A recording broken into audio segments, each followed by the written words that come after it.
You mentioned that there was a law passed that gave parents the right to be able to go. How would they go about doing that practically?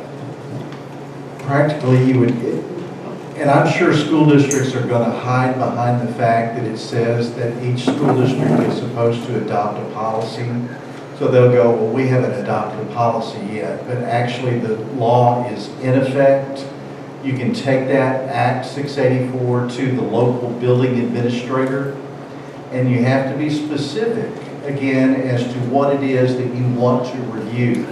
Because that's really all you're doing at first is reviewing curriculum, and it's not just limited to curriculum. You can ask for lesson plans, you can ask for any information related to activities that might be taking place.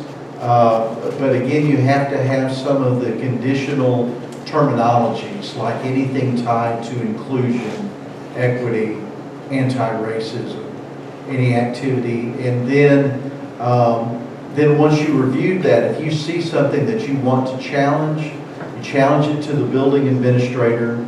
Again, the law does not specify. I wasn't a sponsor of the bill. I refused to sponsor it because I thought there were too many loopholes in it.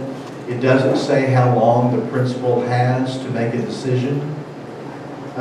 If you don't like the decision, whenever the principal makes it, then you can appeal to the school board, appeal to the superintendent.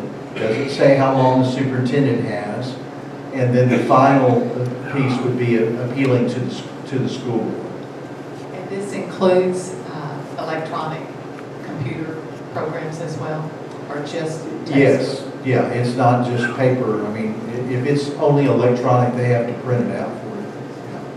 And this was a bill that was sponsored by Representative Bruce Cozart, who's chairman of House Education, and Senator Missy Irvin, who's chairman of Senate Education.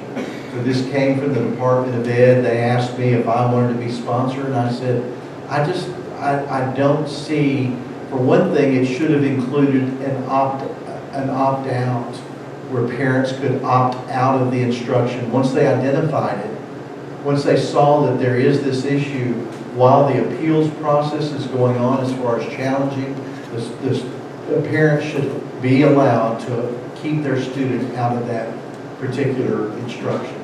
And it's not just tied to critical race. It could be sex education. It could be, any number of things that you object to.